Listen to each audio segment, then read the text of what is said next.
There, I'm Dr. Barbara Woods, and I am doing a live stream today for my fellow therapist friends and my Facebook group, Resilience-Based Psychotherapists, on the 3 most important things to remember about doing telehealth during a pandemic.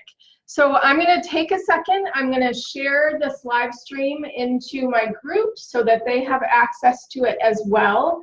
And then we will get started. So I'm sure you have been impacted by such significant shifts in the last month or so with everything going on with the pandemic and everything that we have had to shift to.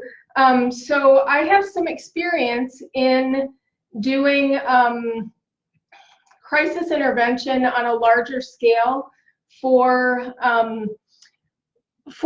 prison systems and whole entire complexes of prisons. So I had a lot of training about 10 years ago. It's still all relevant. So I just wanted to try to provide some of that information. I'm going to just double check quickly, make sure that it went into the group, and we'll be good to go.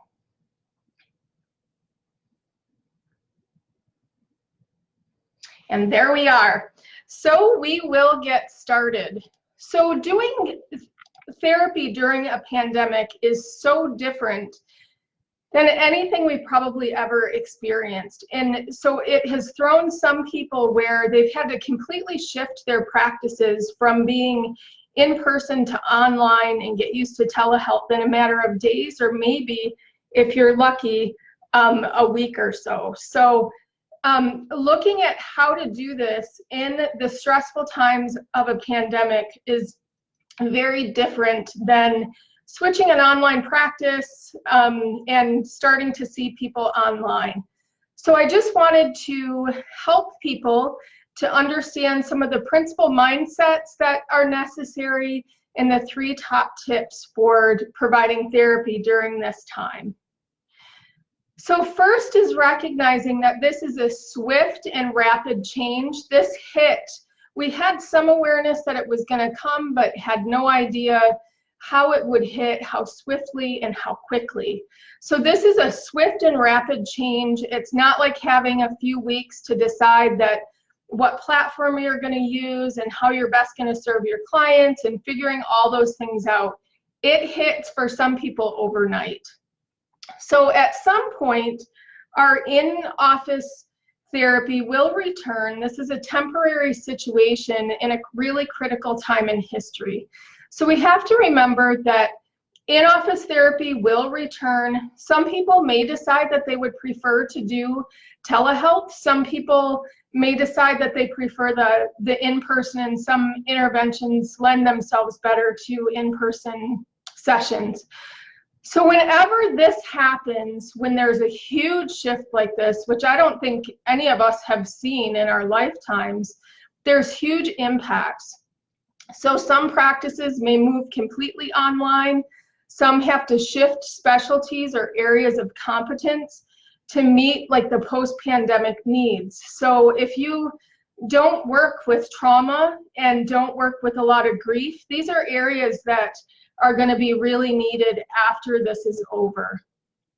So there's greater rates of anxiety disorders that may happen from this: depression, grief, so trauma, complex trauma, OCD, generalized anxiety, and agoraphobia. So those are areas that if you're not familiar with them, they're going to be really important to get some skills in treating them. So there's greater difficulties also with relationship dysfunction now because people can't go to work and get some relief from the arguing with a partner, or parents are now working and homeschooling. So this puts huge pressures for some people on their relationships. It can be the adult relationships, and it can also negatively impact the parent-child relationships. So at present, during this point in time, you may need to shift your interventions. Everyone will be at different places across the world at different times. So what I'm saying now may not fit for somebody who is in Europe or somebody who is right in the peak of the the cases that are evolving. So there has to be an understanding that this may not fit for you right now, but eventually it will, and just try to go along with that. So some will be on that downside of the curve, and some are just starting to go up. Where I'm at, we're just on that, we're starting to go up. It's relatively slow right now, but we have no idea what's going to happen. So if clients are stable and not significantly impacted by the pandemic, if they were homeschool parents anyway, this may not shift much for them other than the grocery stores, the visits, play dates, things like that. They may decide to continue on with their therapy goals as you've had them planned. So some people will be able to continue on with whatever therapy goals you had set up previous to all the isolation measures and social distancing that are happening. So as the pandemic starts to impact people, the interventions may need to shift. So this is a normal part of doing crisis services and crisis intervention work.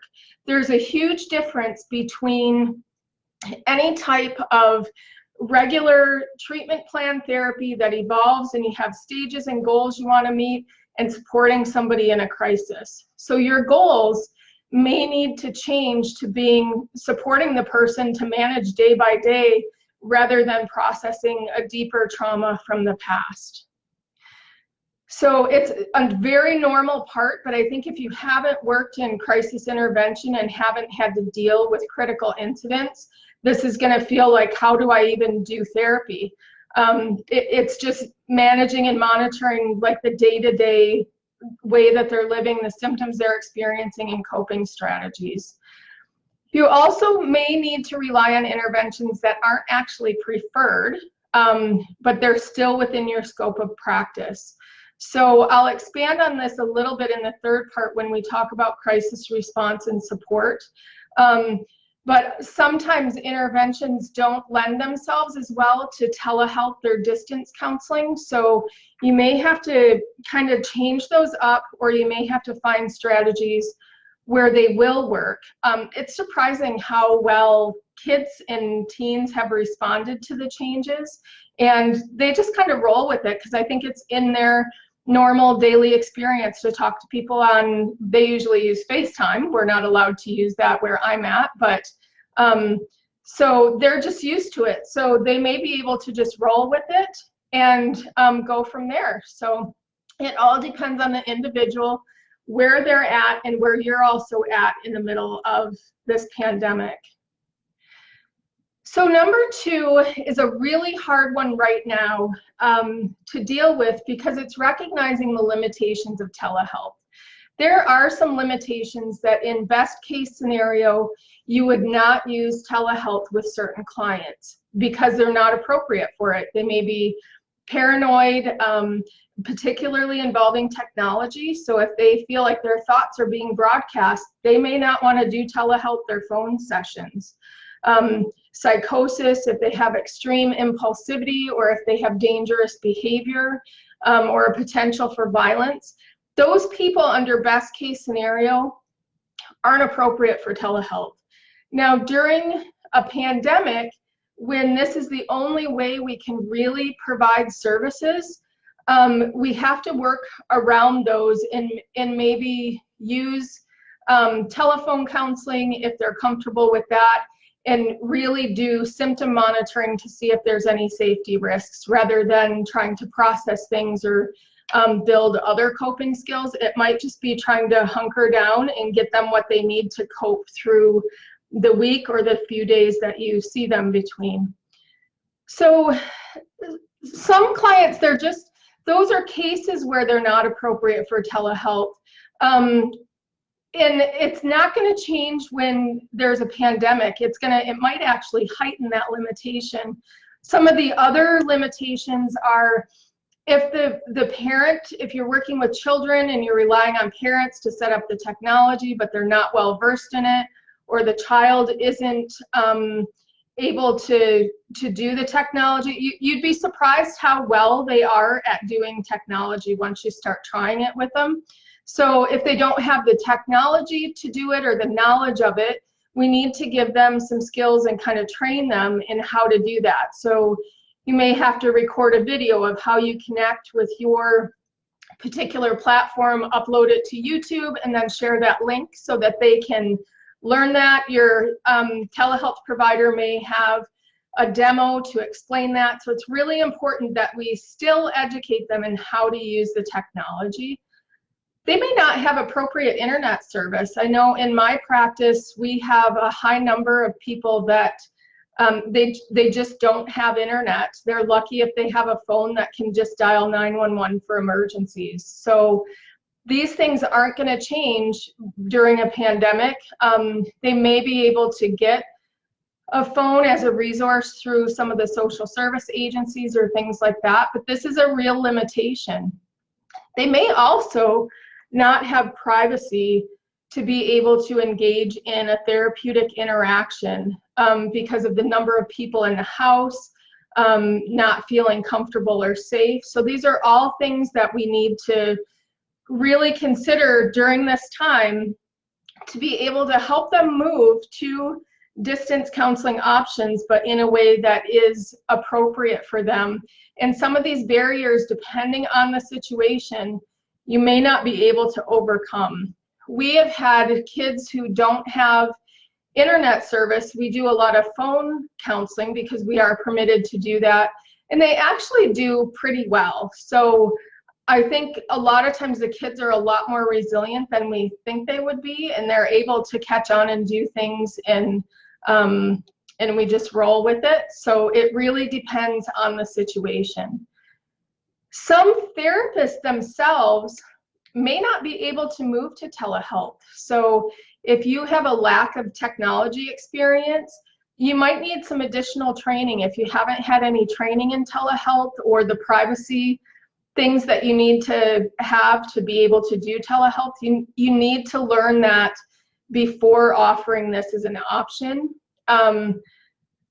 So I had already mentioned, if you as a therapist don't have good privacy at home or internet speed, you're going to have all kinds of glitches in your services. I know I have a laptop that I do on wireless, and it's dropped just because the signal has dropped from my modem to my, and then you're scurrying like just like wild trying to get everything hooked back up.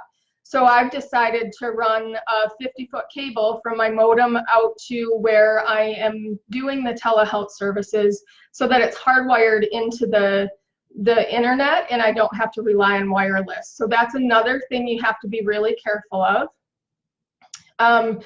So it may require extra training that's beyond this, this live stream. So PESI has a 12-hour course on telehealth. It's very comprehensive about technology and using these. It is based more for the states because about 3.5 to 4 hours is on HIPAA compliance. So you will know what you need to know in order to provide telehealth if you take that course. If you're in my group, there is a course at the announcements has a course that it's for sale for $199, so you get a huge discount, and it's bundled with an anxiety intervention, which is going to be really important for supporting people throughout and after this pandemic. So even though we're in a pandemic, everything is chaotic. I had to switch from in-person counseling for one referral source in 72 hours, and 48 of those were over the weekend. So it was quite a switch. Fortunately, I had already been doing some distance counseling. I'm familiar with technology, so it wasn't that difficult. It was more the logistics of calling people, teaching them how to use it, getting my software for my electronic health record offers the telehealth, so getting that all set up and the reminders, and it wasn't easy by any means, but we did it in 72 hours. So even though we're in a pandemic, it's crazy and chaotic, and it's a lot of change. We have a lot of anxiety that we're carrying for our own families, our own selves, our work, but we're also caring that of our clients. But we're still required to practice ethically. So I know some places in the States have had a lot of relaxation on what modalities you can use, like Messenger, FaceTime. You have to check in your local area. In Canada, we have not had any loosening of those criteria at all. So we still have to stay within our ethical boundaries and make sure that everything is secure. So right now, you need to check with your licensing body or the insurance provider, whoever it is that would tell you what the requirements are. In the States, it's HIPAA. Canada, it's FIA and PIPEDA. They're basically very similar, but have some differences. But you have to know what they're allowing for right now in your area, because it may be quite easy to do this based on those the relaxation of some of those requirements in the States. But we still have to practice ethically. So that means getting consent, that means explaining the benefits, the risks, how to handle if a session is interrupted. So there's a lot that goes into it that we still have to do, even though we've been asked to do this really quickly. So some insurance providers and licensing boards, I said they have relaxed those requirements. You have to know those ethics around your own practice, license, and location. And I've been hearing that we should never think that a regulatory college or licensing board will let you off the hook because of some type of emergency or because of this pandemic. We still have to practice ethically. So some interventions are harder to implement, but they're not impossible to implement. So examples of this are things that would be harder to implement, maybe EMDR, brain spotting, somatic experiencing, child-centered play therapy, but there are people doing these. So you can do these interventions online, but you probably need a little bit of additional training or consultation to make sure you're doing it appropriately and within that model, and of course not to harm a client with EMDR and brain spotting if you're doing that by distance. So as long as you stay within the scope of your practice, the interventions, most of them can be transitioned online with different shifts or adaptations. Child-centered play therapy, I'm hearing some of our group members are using that, and it's awesome. They're doing really well. It just, we have to get over that hump of technology, it won't work, we're not in person. It will work, and it's up to our creativity and kind of in some ways letting the child lead that, because they may be quite comfortable with it. So I've been pleasantly surprised with how children transition. Some of them have been really kind of stiff and quiet, and then in the end they're like doing all kinds of, they're dancing and doing all kinds of silly stuff. So they loosen up. It might take a session or two.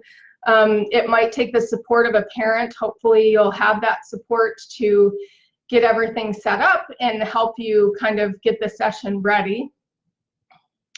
Clients may also just be grateful for the support during a stressful time. I know some of our clients have just been so grateful that we're checking in on them. We are phoning people in between, even if they don't have sessions, with their permission, just to check in and see how they're doing and to maintain that connection. So telehealth does actually lend itself better to more directive approaches like DBT, CBT, resilience interventions. So what we've done is we've emailed worksheets in the week prior to the session, have the parent or the client print them out, and then we go through them when we're online. You could use a whiteboard to demonstrate concepts. So some telehealth software will automatically flip so that the writing isn't backwards. That's something you've got to be careful of, because if you're writing and it's backwards to the client, they might not be able to understand what you're writing. But you could use a whiteboard. I know Zoom has a whiteboard right in it, and there's other interventions that you can use. So I have found that it takes a little bit more advanced planning of getting the interventions to the client so that the client or the parent can get them printed off and get the supplies that they need. So that's one little caveat, that it may take a little bit more planning than usual because you're not in the same space. So the number 3 tip is to shift sessions to crisis response and support, and you may not be able to work on the treatment goals that you had established before all this happened. So I'm going to go over the 3 phases of crisis intervention, and these are prevention, intervention, and postvention. So prevention is building the capacity prior to a crisis. So if we knew that this was going to happen, we could have done prevention and taught all of our clients telehealth, demonstrated it and done it in the office so that they know exactly how to use it, but we didn't know how quickly this would happen.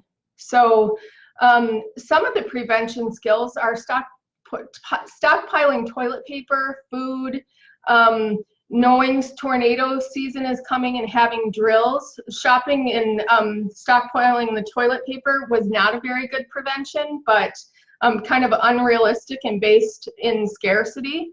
So that's not a good thing, but knowing that tornado season is coming and having drills, that's a really good example of prevention. So we weren't offered much time to do prevention, and I don't think we ever thought things would roll out the way that they have.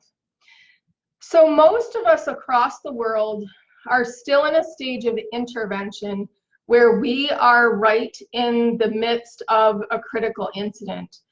So critical incidents can be a singular experience, like a car accident, weather events, flooding, fires, tornadoes, or they can be multiple incidents in a string. And the crisis really isn't over until the traumas have stopped happening. So this is going to be a really prolonged period of intervention, because this is months worth of being under the pressure and the stress that this pandemic is here, and we're needing to respond to it.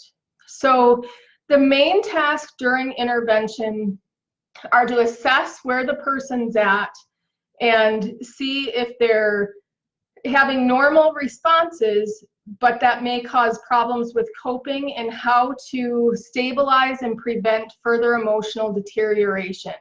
So it may be helping clients know to have a schedule and get up every morning and exercise and take a shower and have kind of a schedule for the kids, because if you don't have that, it gets even more chaotic and people don't have the structure. So that structure can help prevent emotional deterioration. So you may be working on that rather than on being assertive with somebody in the workplace, if that was your previous treatment goals.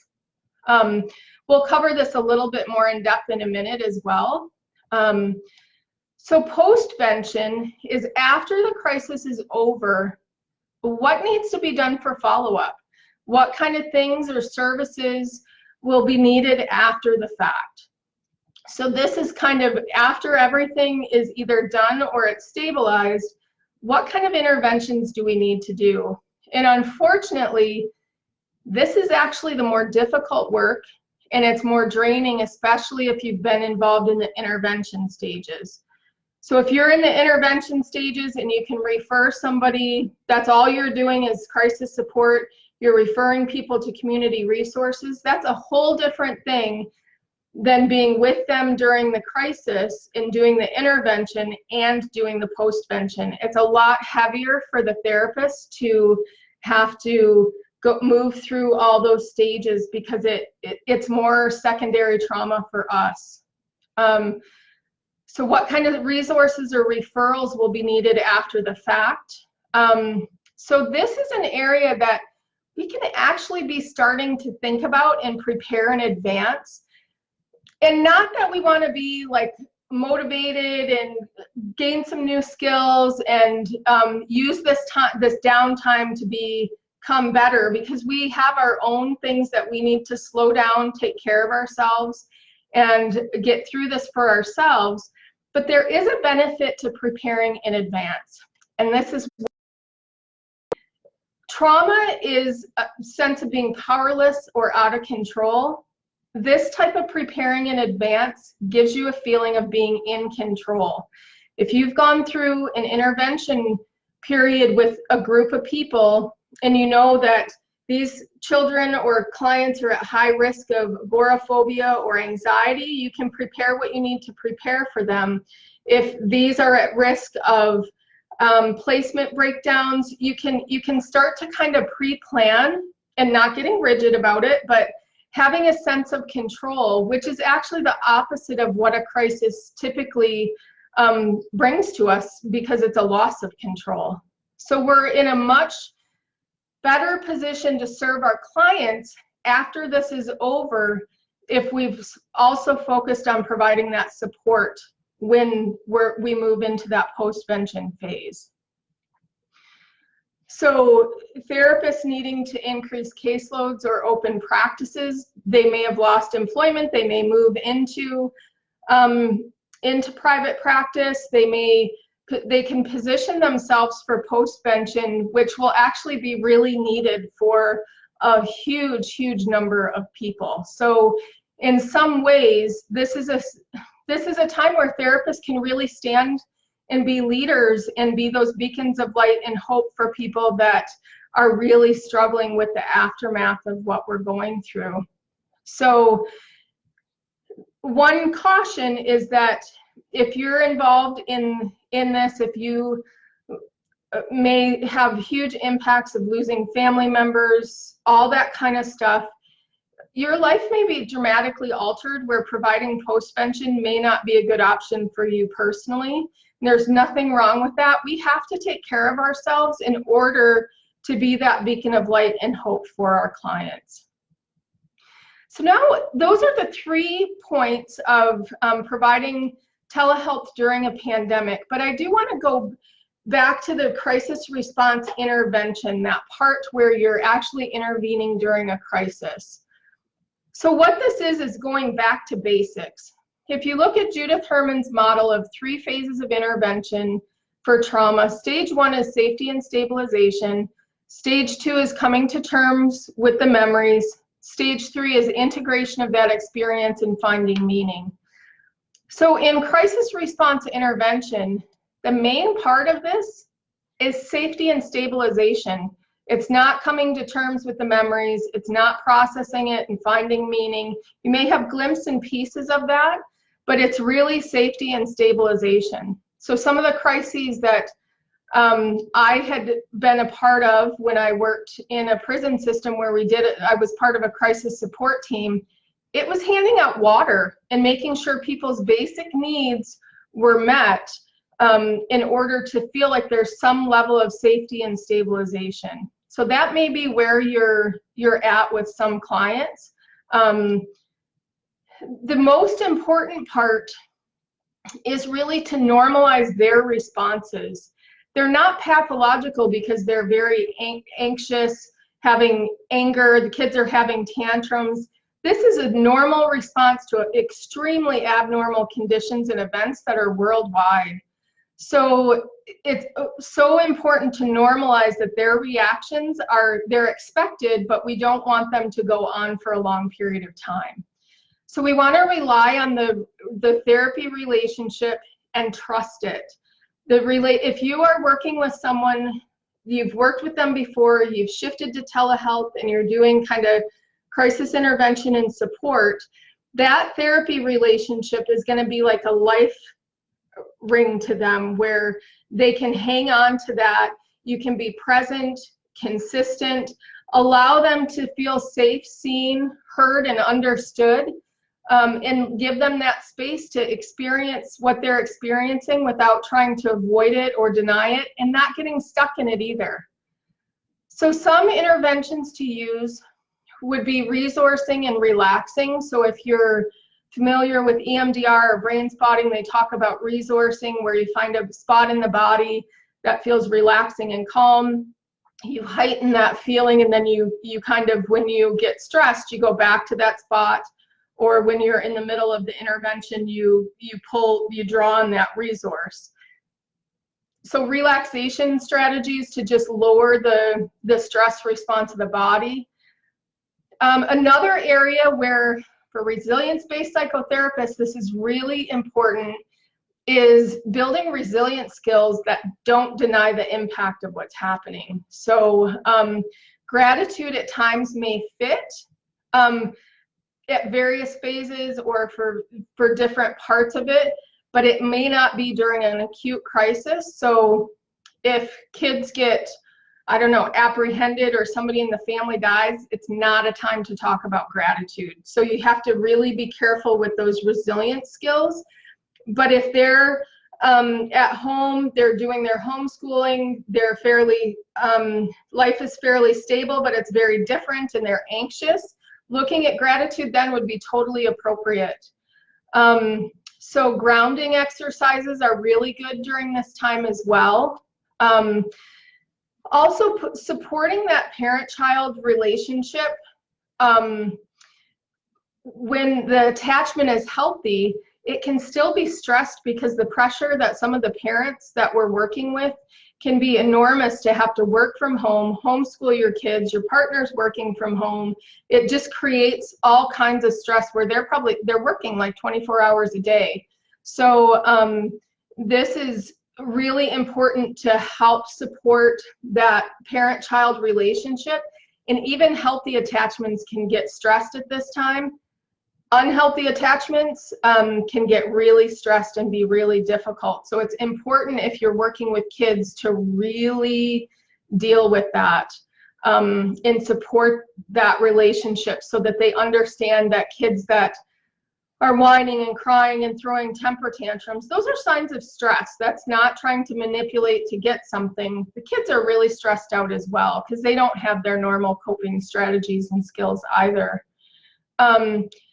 Depending on the situation, I don't think I would do intensive attachment work unless the individual case supports proceeding with that work. This is just a really stressful time where some of those goals that we had set before this happened just may need to shift. So the intervention phase is also critical time to monitor people and to identify people at further risk for mental health or functioning difficulties. So I'm probably going to do a live stream on a different topic, which is monitoring the stress response symptoms, and how you kind of use that clinically, so that you can either help mitigate some of those and help them cope with them, or if you know that there's red flags that this is going to be difficult after the pandemic is over and we move into that postvention phase.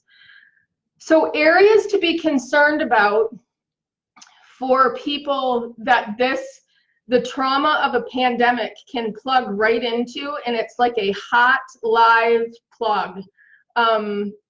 So it could be previous trauma. So when I worked at the prison, we went into a facility that had 5 critical incidents. They were in a space of about 10 years. So every 2 years, they had these critical incidents that were horrific.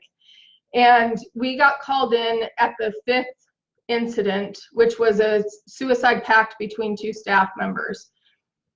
And what we found when we did the crisis intervention, and we walked and talked with people and just kind of monitored their symptoms and got a feel for who may be at risk and what they may need, it, without exception, it would plug into this experience, number 5, would plug into the first experience wherever they had started working. So if you have an unresolved trauma and you go through another trauma, so if a child has been apprehended, lost family members, and now you have a pandemic, it can plug right into this loss of the family and the point of being taken into care. So it's really important to monitor how triggered they are with previous traumas, because it may be very likely that this trauma here and now is plugging and drawing energy from that previous trauma. You want to be concerned about attachment disruptions. This is going to put huge, huge pressure on the parent-child relationship. So shoring up that relationship and supporting the parents and the child as much as you can is going to be really important. If they have previous anxiety and they're vulnerable to feeling anxiety, family violence, this is going to be a time where there's heightened stress in relationships. If you can't leave the house and you're stuck together and there's been a history of violence, that can be really difficult as well. So previous unresolved grief or complicated grief can also be a time that this just plugs right into those previous losses, and the worries and the fears of losing more people may be there. Substance use disorders, managing the stress, and that gambling addiction, all of those addictions can be really difficult as well because they're going to rely on their old coping skills. So helping support and maybe monitor some of those difficulties in your clients. And the good old gaming addiction. I have a concern that we are going to come out of this with a lot of kids who have gamed for months at a time, and their brains are going to have a lot of difficulty. So it's going to be really important to work with parents and not totally take the games away, because this is a really serious period in history where we don't really know how to cope with this stuff. So we don't want to make it worse, but we also want to be monitoring for that and try to find alternatives or ways that if they have a gaming addiction or if they're developing one, that we can kind of shift that a little bit. Another area to be concerned about is if you've had a young person on your caseload that has had school refusal and has not, has tried to stay home and doesn't want to go to school, for regardless if it's to stay home and game, if it's to stay home and be close to mom, if it's social anxiety, if it's just anxiety of being in public places. School refusal is also going to be an area to keep a really good assessment on through this whole process. And it doesn't have to be assessment every session you see them. These are the things that you keep in the back of your mind as you're going through an intervention phase for postvention, because you may be able to streamline some services for people who are experiencing these things once the restrictions that we're living under are lifted. So that was a lot of information. I hope that was helpful for you in the midst of all this chaos that the world is finding itself in, and so that you can support your clients. I am so proud of the group that I have, that people are sharing resources, they're being so supportive. We haven't had any difficulties with negative comments or people being difficult with each other. It has just been a really great place for people to come and connect and to do well together. So I plan on doing live streams more. I will probably be doing something once a week just to support the therapists in the group and some of the people that follow me on my Facebook page. And I will keep you in my thoughts and prayers. I hope your families and you stay safe and practice so much self-care. I hope you have a beautiful day.